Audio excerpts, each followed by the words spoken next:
네, 오늘 본문은 아브라함에게 약속하신 아들 이삭이 오랜 기다림과 또 불가능한 상황 가운데 출생하는 그런 내용입니다.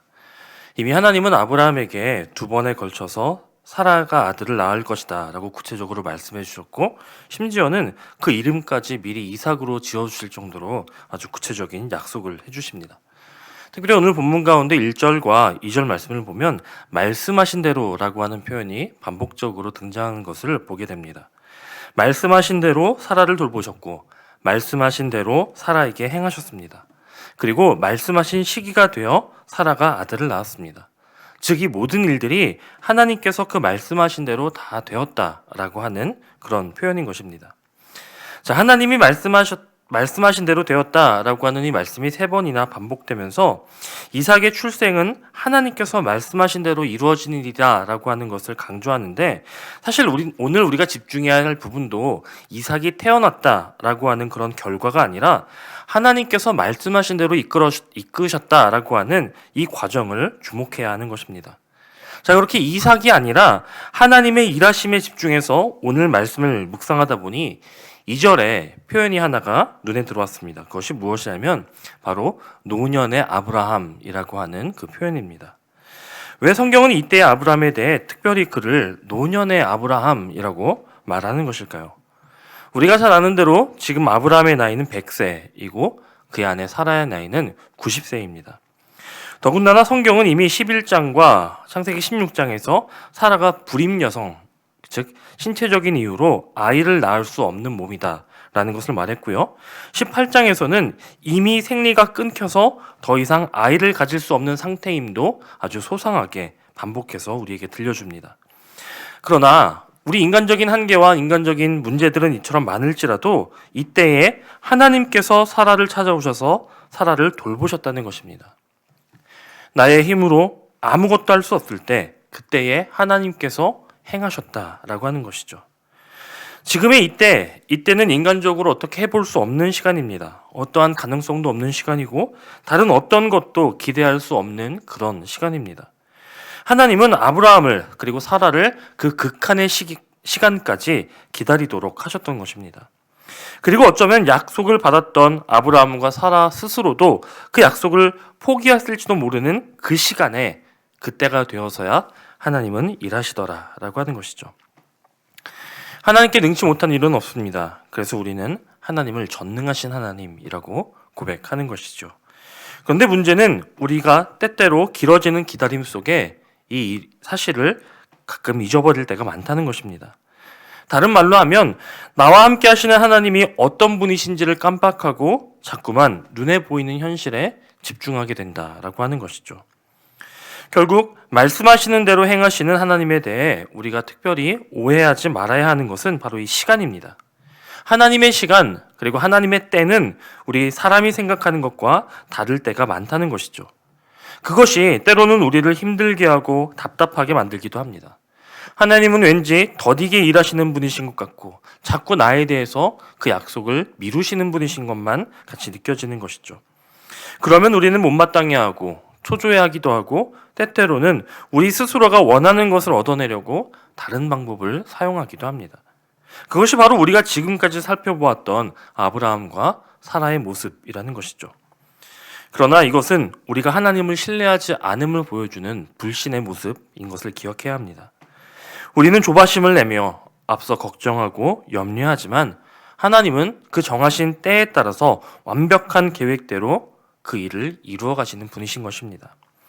그래서 우리는 하나님의 약속을 받았다면 기도하며 또 그 일을 이루실 것을 기대하며 기다려야 하는 것이죠.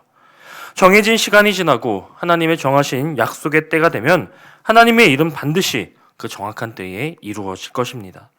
비록 우리는 그때를 정확히 알 수는 없지만 하나님이 우리에게 기다림을 허락하신 것은 그 기다림이 우리에게 유익하기 때문이라는 사실을 꼭 기억하시기 바랍니다. 저는 그 기다림의 결과가 3절부터 5절까지 소개되어지는 이 아브라함의 반응 속에서 나타난다고 봅니다. 아브라함은 하나님께서 자기에게 명하셨던 대로 이 아들의 이름을 이삭이라고 짓습니다. 하나님의 말씀에 순종한 것이죠. 그리고 이어서 더 어려운 명령에 순종하는데 백세에 낳은 정말 자기의 목숨보다도 귀중하게 여길 그 소중한 아들에게 난지 8일 만에 하나님의 말씀대로 할례를 행하는 것입니다. 여러분 생각해 보십시오. 당시에는 지금처럼 병원이 있거나 의술이 발달한 때가 아닙니다. 아브라함이 살았던 이 시대는 청동기 시대로 하다못해 마취약도 없었고요. 의료용 칼조차도 없는 그런 때입니다. 그렇다고 아브라함이 전문적인 의료인도 아니었고 더군다나 8일 된 신생아의 가장 연약한 그 살을 잘라내야 되는 그런 상황입니다. 그 가운데 세균 감염이나 어떤 일이 일어날지 장담할 수 없는 그런 중차대한 일이 난지 8일 만에 아들을 할례하는 것이죠. 한마디로 아들의 생사를 맡겨야 하는 그런 일입니다. 그럼에도 아브라함은 100세에 낳은 아들 이삭에게 할례를 행함으로써 하나님의 명령에 기꺼이 순종하는 것이죠. 그는 긴 기다림의 끝에 모든 불가능을 가능케 하시는 전능하신 하나님을 온전히 만나고 또 믿게 된 것입니다. 그리고 그 과정을 통해 그는 하나님을 향한 전적인 믿음을 갖게 된 것이죠. 그 믿음이 있을 때에 우리는 비로소 온전한 순종을 할 수 있게 되는 것입니다. 이것이 바로 우리에게 믿음의 기다림이 가져다주는 유익인 줄로 믿습니다. 하나님은 결코 자기를 신뢰하고 기다리는 자를 실망시키지 않으십니다. 하나님은 마침내 정하신 그 완벽한 시간에 우리에게 이삭, 즉 웃음을 주실 것입니다. 결국 모든 것은 다 하나님의 뜻대로, 하나님의 말씀대로 될 것입니다. 그래서 그 약속에 따라 약속에 동참하는 자들은 하나님이 허락하시는 기쁨과 즐거움을 누리게 됨을 믿으시기를 바랍니다. 우리 스스로를 오늘의 이 말씀에 비추어 돌아보시기 원합니다. 우리는 살아가면서 여러 가지 다양한 기다림을 경험합니다. 직장에서 또 우리의 사업을 두고 우리의 가정 안에도 또 우리의 자녀들을 두고도 많은 기다림을 경험하죠. 지금 여러분은 무엇을 기다리고 계십니까? 하나님이 이루어 주시기를 원하시는 그 약속과 그 기대가 있으십니까? 하나님의 응답하심을 기다리며 계속 기도하는 그 기도의 제목이 무엇이든 분명한 것은 그 모든 것은 하나님이 말씀하신 대로 약속하신 대로 다 이루어 주실 것이라는 사실입니다. 왜냐하면 우리에게 약속을 주신 하나님은 신실하신 분이시기 때문에 그렇습니다. 그분은 그분의 약속을 온전히 지키시고 또 이루어내실 능력이 있으신 하나님이시기에 우리는 그 약속을 믿고 기뻐하며 기다릴 수 있는 것이죠. 그 결과로 우리는 그 기다림의 끝에 하나님의 정하신 때에 약속의 성취뿐 아니라 더 깊은 믿음까지도 함께 누리게 될 것이고 그로 말미암아 큰 기쁨을 맛보게 될 것입니다. 그러므로 하나님의 이 약속을 믿음과 순종으로 기다리는 저와 여러분이 되시길 바랍니다. 비록 그 기다림이 우리에게는 지체되는 것처럼 보일지 몰라도 하나님께는 아닙니다. 우리가 경험하는 어떠한 기다림의 모습도 또 어떠한 기다림의 때도 하나님께서 정하시지 않으신 것은 하나도 없습니다. 즉 우리의 기다림은 다 하나님의 뜻 안에 있는 기다림인 것입니다.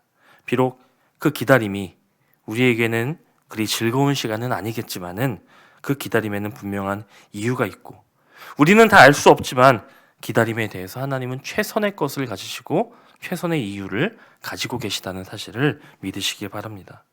이제 우리가 해야 할 일은 하나님이 말씀하신 대로 이루시는 것을 기다리며 또 기도하는 것입니다. 기도 없이 기다리는 것, 그것은 나태함을 낳게 되지만 기도하며 기다리게 되면 우리는 하나님이 주신 힘을 얻게 될 것입니다. 이처럼 믿음으로 기도함으로 하나님이 주시는 힘과 지혜를 구하며 말씀하신 대로 하나님이 정하신 그때까지 순종하여서 마침내 기쁨의 웃음을 짓게 되는 저와 여러분이 되시기를 주님의 이름으로 간절히 축원합니다.